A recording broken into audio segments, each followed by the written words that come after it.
Yo, and sorry you already know that today we are back playing some more Date Everything. We have things and stuff to do, potentially, whether it's meet new dateables, or whether it's, continue the relationship that we currently have. I'm just trying to get an ending, with all of the objects, and you know what? I think I talked about it, maybe a couple episodes ago, but I think it might be time to go on an adventure with Jacques Sparrow. Is this invitation something? I don't know if that's just a book or if that's something else. I might look into that once we are done with our initial adventure. Now let's see how it goes. And here we are. Oh, that's okay. Are you part of this adventure now? Now listen. Bo holds a finger up. Right. I think she wanted us to do something for her. I don't remember this little storyline that we did. We have to at least try to be very, very sneaky.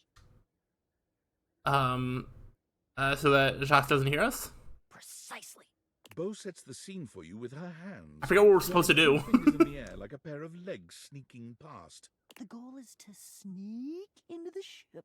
Uh-huh. Sneak past Jacques, who will probably be sitting on the deck staring out at his plastic ocean. Then we sneak. No, let me guess. We sneak? Yes, that's it. I love your enthusiasm. Going on a great quest with a great... I forget, is it like a treasure that we're trying to steal? Oh, it's the best. Oh, also, here, take this. She holds out an extension cord to you. It's wound in a circle, just like the whip Bo Ooh, carries. twinsies. It's so cool, it's just like yours. I made it for you. I figured since we're going on the great quests, you're gonna need some kind of a weapon. And I figured that something that doubles as a tool would be useful. And also, I don't know you well enough to trust you with a projectile. You know what? Fair enough. Extension cord whip it is. I kind of love Bo. Lead on then. What's the next step? We're looking for the secret sword. I have to be truthful with you that I only have anecdotal evidence for what it looks like. Okay. I read in one source that it's massive and gold and has a great big tassel on the hilt. Then I read in another source that it's actually just a stick, a little piece of driftwood so it could be washed anything. around in some huge river for hundreds of years until it was worn small and straight and perfectly smooth. All of the times that I've tried to get this thing for myself, and I've only been in the hold once. It was there, but Jacques had some sort of tarp draped over it. I think it was a cocktail napkin. It had like a little neon pineapple on it. Okay. This might be complicated. Oh, it all adds to the fun. I can tell you for absolute certain, though, we will know it when we see it. All right, I'm down. Whatever it looks like, it will be perfect and spectacular. Okay, in we go. Jack draws his cocktail sword with a snap. I was gonna say we're gonna get caught immediately. I'm actually surprised it took that long. Right there! You insolent, trespassing repeat offender! I draw my sword at you. I bite my thumb, and I express gaseous matter towards your possession. Well, shit. Hey everyone, let's just calm down. Calm. Calm? You dare open your tag-along mouth to tell me to be calm? If you even knew the number of times this scallywag has invaded my ocean, boarded my ship, and Oh. attempted to swipe my precious personal property right out from underneath me, How's the box even getting into your little ship in a bottle? you would not be mashing your teeth together to form the repugnant, repulsive, and ultimately unsatisfactory word of calm! Yeah, you're angry. You're the fearsomest pirate of the 7 seas, and we should all bow and scrape to your terribleness. Except for, let's face facts, you don't have 7 seas. You have 1. And it's not a sea, it's a piece of molded plastic, and the paint is chipping. Bo, your whole outfit is made out of recycled cardboard. Yeah, but that's because I'm scrappy and crafty and cool. That's so true. Also, wait, I just noticed the duct tape belt. That is fantastic. Jacques is delusional. There is a difference. Delusional? Delusional? Yeah. I'll have you drawn and quartered, you black-hearted pretender! Oh yeah? By who? Your huge and loyal band of dust mites? Why, you! Fight to the death. Ha-ha! And now we have the blessing of this young newcomer to do our damnedest to destroy each other. Well, Jack doesn't actually like fighting. He just likes talking about fighting, so... What a lovely day this is turning out to be. Oh, bring it on, Pipsqueak! I hope at least I get a few fun one shots in before I crush you by accident. How dare you impugn my stats? Yeah, like I wasn't gonna go for the lowest hanging fruit in history. I'm a rapscallion, not a moron. How? A blow to the ankles. Shriek! A slicing swing to the hip. Debilitating you and bringing you crashing down to one knee. I feel like Jacques could go talk to the dice object that we haven't talked to yet. Seems like he'd be really good at or really enjoy Dungeons and Dragons. You pant, you beg, but I can see the fire of rebellion still burning in your eyes. And so, whammo! A down thrust with the force of a hurricane rains upon your shoulder. Hurricane. Pounding your one supporting knee further and further into the unforgiving wood of my deck. You and Bo share a look. Bo, has he noticed? That he's not actually doing anything to me? He's just talking to himself. You see that? Yep, I know. Best to just let him tire himself out. Jack continues his little tirade, ranting mostly to himself at this point. I dance around your prone and bloodied body, calling down the righteous rage of the gods upon this would-be thief, this erstwhile criminal, this embarrassment to the designation of legitimate illegitimates. What does that even mean? Crush your fingers one by one under the heels of me shining boots. I bathe in the glory of your anguished moan. You're not even giving Bo a chance to fight back. You can't do all those things. You can't make all those moves in one turn. Wow, he's really got away with words. You know, I think I heard somewhere that he wrote a book of poetry at one point. Ooh. Maybe once this quest is over, we can try to find it and stick it up on the refrigerator in the kitchen. As fun as this is, we have places to be. Yeah, let's change the channel. Jock? Jock? Jack pointedly ignores Bo, placing his hands over his ears. I cannot hear you. All I hear is the cries of my defeated enemy. Oh, music to my ears. But I thought you can't hear. Okay. Oh, the sword. Yeah, we should go for the sword. Right. Yes! Begging your indulgence. I'd like to tell you why I request the great gift of the loan of your sword. I wait with bated breath. I'm sure you know the sword is ancient. Nobody knows exactly when it was created or by whom. If I understand my research correctly, Jacques, it just showed up one day in your hold. Since we are now discussing something about which I care, I will deign to answer you. Oh, okay. Maybe a conversation happening. That is correct. One day, I awoke to find the sword in my hold, gleaming and sparkling in the early morning ocean light. The sword, ancient and glorious as it is also the only known key to defeating the fearsome Isolde. Blow me down. You lie. You must lie. Why would you? I've already defeated you. There is no way you could win, either physically or by trickery, so you must be saying the truth. Yeah. Or at least, your version of the truth. Isolde. I don't know what Isolde is. Who is Isolde? She is a mighty and intrepid thief. She reigned over the house with unquestioned power years ago. Oh. Until one day, she just disappeared. Huh. There were searches. I believe at one point even a quest to attempt to find her and bring her home. But all to no avail. Yeah, there was a quest. It was me. What? No way. But that's not what we're talking about right now. Jacques, the sword is the key. Without that sword, I cannot fight her. I cannot return her quarry to its rightful place. To be honest, without that sword, the greatest adventure of my existence ends right here. You don't like kill adventure, do you? Your ship. Follow me. Jack doesn't even wait for your answer before pushing past you and Bo. He doesn't bother turning as you call after him. Follow you where? Jack finally stops, turning to look at the two of you from over his shoulder. His expression is quite serious. We're going to the hold. To the hold. Jack leads you to a place deep within his ship, looking at you and Bo with a grave expression. This is my inner sanctum. As you can imagine, nobody comes here. Mostly because without the magic of those glasses you're wearing, nobody could fit. That makes sense. With two hands reverently on its sanctified cover, I slowly, dramatically slide the silken fabric off of the altar. And then? I present to you the secret sword. He lifts the sword from its altar, his expression reverent, What is it? touch careful.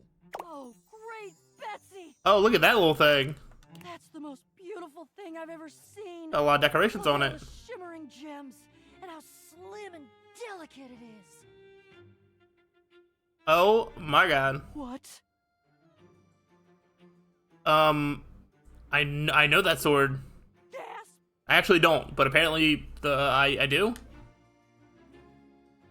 That was an old childhood crafting mission I did. You made it? This is like a childhood craft, like arts and crafting. Yeah, with the bejeweling kit. Jacques' face twists into a furious expression, his voice nearly cracking with the bubbling rage of your insult. You lie! You lie! This is a sacred and magical object that appeared here in my hold one day, and I will protect it with my life! Okay, but who would be putting things in your hold if not like the person that lives there? Damn right, Jacques. It is sacred and special. Whoa. I think Jacques is right. That's unexpected. You two are agreeing. That's good progress. I don't know that I'd call that progress. That would imply that we had a goal toward progress, which we don't. I don't think. He needs to agree to give me the sword for... No, but give? You said borrow. You said nothing Ooh, about give at all. slipped up. It was a loan, a temporary state of affairs. But fortunately, or unfortunately, depending on your perspective, it is not just a simple matter of loaning you my single most precious possession. Uh-huh. You see, I am going with you. Oh boy, all of us are going on a quest now? What? Oh, I don't think that's gonna work. You better believe it will. I desire adventure. Need it. Even more than I detest your cardboard company. Go the hell you're not! Over my dead boxes! No! It seems this quest is bigger than both of you. Child, you have no idea just how much bottle I can be. If it has to be, it has to be. I'm gonna go get my quips ready though. Because this is the biggest adventure of my entire life. Where is this? Where are we going on this Sure as hell adventure? I'm not gonna miss it. Onward to the boxes. Alright, so we gotta talk to a boxes next to continue that little quest. Alright. I'm gonna see... Oh, hold on. We have a Discord notification. Probably from Tinfoil Hat Man. Were you followed? Is this signal encrypted? I don't know. No idea. It'll have to do. Listen, I've been giving more thought to our previous conversation about the ethical implications of transforming inanimate objects into humans. And I've come to a realization. Okay. It's honestly not up to us whether an object should become human. It's up to the object. That makes If sense. an object expresses desire for personhood, who are we to deny them? Yeah, that makes sense. I agree. I did discover one other interesting piece to all this. After analyzing the data, it appears that certain objects can only become human if the Dateviator user possesses the necessary personality traits. Ooh, and what would that I'm be? not sure why. I theorize it's because certain character attributes emit an energy vibration on the same resonant frequency as the molecules of a particular inanimate object. But in all honesty, it's likely a mystery that science will never solve. I have a theory. That science will never solve. Okay. Gotcha. Regardless, I was able to discover which personality traits seem to resonate with each inanimate object, and I've uploaded that data into the Dateviator. Oh. I've labeled it Realization Recipe. Okay, hold on. That sounds like it could be helpful. Access those files now. Why realization So recipes? sorry, but there's no time. Valdivian's goons were closing in, so I was forced to flee to a country in South America to avoid detection. And my cell carrier's overseas data plan is very limited. 10 megabytes a day? I can barely send a GIF. What a joke! Remember, check the Dateviators for the realization recipes. Yeah, we should check that out. Okay. What, where would I find these? What if I, like, open this again? Where do I find these recipes at? Is it in the data decks? Or well, I guess, like, what if I like look at one recipe? Oh, what the? Okay. Oh, so this shows what I have. Realization recipe. Oh, if I like want to make them like a real like object or whatever, or like a real human, that would be the recipe to make them real. I mean, I need a lot. I need a lot of stats. Okay, so they're all just kind of different. I don't really know what to do with this information. I just need to increase my stats, which I already kind of knew. Okay, interesting. I want to see what is up with this little... I don't know if this just counts as a book or if this is its own unique thing, so we are going to find out. The distinct scent of books, that slight hint of... Also, maybe we haven't even talked to a book yet. ...fills your nose. And while it's not at all unwelcome, it is strange to smell it when you're not actually paging through any of your books. It only takes you a few minutes to track down the source of the smell. What appears to be the spirit of literature hovers a few feet away from you. Is this... Yeah, I guess this would be a book. When he sees you, he nearly drops the book he's holding, rewarding you with a glare. Ah! Oh, for God's sake, you cannot sneak up on me like that when I'm reading. Okay, this seems to be maybe not specifically a book. Maybe it's like any sort of reading material that's not a book. You have no way of knowing what world I've been in. I might mistake you for a zombie or an ill-mannered country gentleman, and, well, I might have to act accordingly, you see. Okay, but what if I was a zombie? If you were a zombie, I expect we'd be having a very different conversation. It would probably go something like this. Wow. That's a really good zombie impression. Why you speak zombie? What, you don't? Shame. They've written some lovely corpse poetry. My name is Lyric. Lyric. Okay. Nice to meet you. You kind of just float. That's interesting. I chose the name myself, you know. I was originally written as Lionel. Can you imagine? Huh. No. I am the embodiment of all literature, an indisputable master of the written word. Okay, so maybe I talk to you if it's an open book and there's a different one if it's a closed book? I'm not sure. It's just because the little symbol doesn't have a book. I assumed if I was talking to a book, it would have a book symbol, you know? I've read positively everything. I'm voracious with books, poetry, magazine articles, any genre, any length, any style. I love it all. I know you're curious about all that, so I figured I'd offer it right up front. I appreciate it. What are you reading right now? What am I not reading right now is a shorter answer. This one right here is 20,000 Leagues Under the Sink, a riveting account of voyaging in a submersible to rescue a clean sponge from a dirty band of moldy criminals. Sounds riveting. This one, Angles in America, is a non-fiction history on the American phobia of rounded spaces. A bit dry, but it does space and architecture in a new light. I'm okay. I had to look at the reading list. We get on Hat on a Hot Tin Roof, Archive of Our Home, A Gay Dumbbell Fixed My Car's Butt, and Now They're Both Pregnant, Chuck's Pringle? I want to read that. What is Pounded in the Butt by the Abstract Concept of Self-Improvement while my gym equipment watches.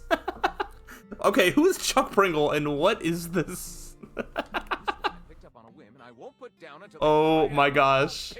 Who comes up with this stuff? Pounded in the butt by the abstract concept of self-improvement while my gym equipment watches. This Chuck Pringle fellow, he really has a line on the object erotica market. Yeah, that sounds very interesting.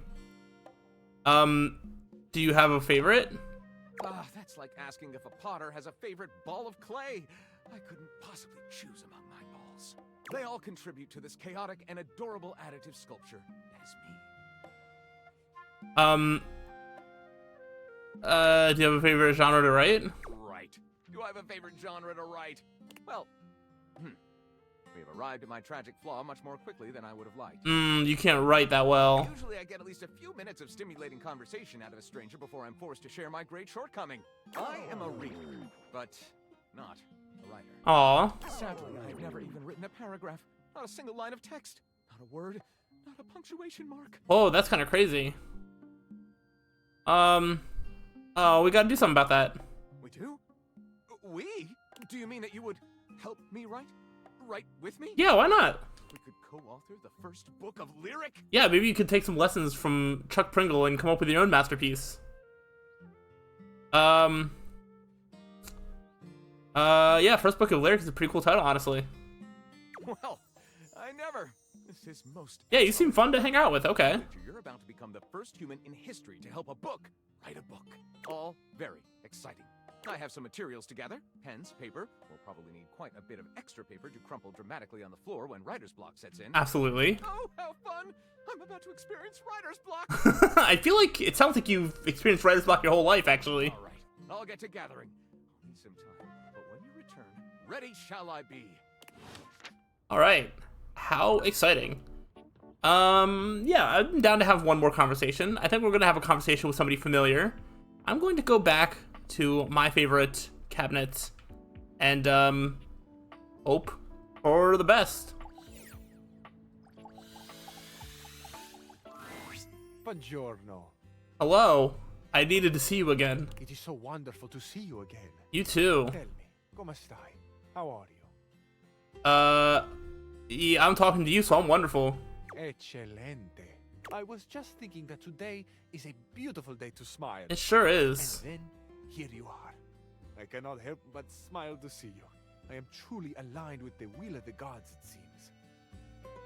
Yeah, I was hoping to learn a little bit more about you. Oh, is that right? I am tickled by your curiosity. I have always loved this phrase, tickled, and it is truly how I feel. I giggle and twist in the warm light of your interest. What are things you like? Ah, but the list would use all the breath I have left in me. If I were to tell it all to you, I should never stop talking.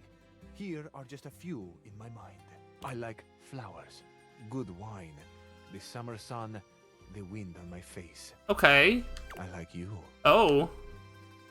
I like you too. I cannot tell you how much this makes my heart sing. Archiore non si comanda. You can't rule the heart. I do kind of feel like I don't... Like, do you have a personality outside of just being, romantic, basically? It is a popular saying in the romantic comedies. I find it especially true right now. The heart wants what it wants, no? Yeah, mine certainly wants you. Your hearts want me, amore. I can well believe it. My heart has been singing I feel like we're gonna get gondoliere. the easiest love ending of all time with Capriccio. Are you sure it's not just your eyes? Can it not be both? Amore mio, you really do know how to flutter a cabinet's doors. I can admit to you now that I've been trying to sweep you off your feet, but suddenly I'm the one being swept. Mm-hmm. I can truly say that I have not been this happy since, well, long ago. You want to talk about it? You really wish to listen? As you know, this is not a subject I discuss often. In fact, when given the chance, I will talk about almost anything else. But there is something about you. There is something about this moment that tells me it might be time. Okay, alright. Be alright. I might be safe to feel this again. Yes, you Do can. you know what I find most enchanting about romantic movies? No, what? The characters go through so much. There's always the misunderstandings, the mistakes. Sometimes there is cruelty too. But no matter what, in the end, l'amore vince. Love triumphs. Yeah. It is no surprise that I find it romantic. But for me also, it is a comfort. No matter what the storms, the love is there. And it will be there when the clouds clear away. Do you have some storms? It is a truth of the cosmos. Perhaps to some this will sound silly. But amore, it sustains me. I think it's cute. Cute. Perhaps I am misunderstanding this word. Cute is a casual thing, yes? Like a poppy or a small cactus? I mean, I guess it could be. Yeah, but it's good. I meant it in a good way. Of course, amore. I must be a bit tired for some reason. Talking of my movies and romance, it gets to my heart. That is all. Amore, do you see? We have just had a misunderstanding, like in the comedies. Oh, yeah. You know, amore, at this point in the movie, one of the characters must offer a vulnerability. Yeah. I would like it to be me. may I tell you a truth? Of course you can. I'm here with and for you. Years ago, I lived with someone. I grew quite close to them. What happened? The days we shared seemed to last forever. It was Ooh, idyllic. I got a collectible. They took loving care of me, and in return I kept things organized. I expressed my love for them by creating a space that pleased, where the good feelings grew like flowers in the sun. It is difficult to say, but this was my first love. A true love. I was happy for a long time living in this Arcadia. But then... But, as we all know, change is the only constant. Even the most perfect flower will eventually fade and wither. It still burns in my heart to think they might not have known the depth of my love. Oh, that's sad. Given a chance, would I have done things differently? Would I have been braver and told them? Would I have let them go at all? I truly do not know.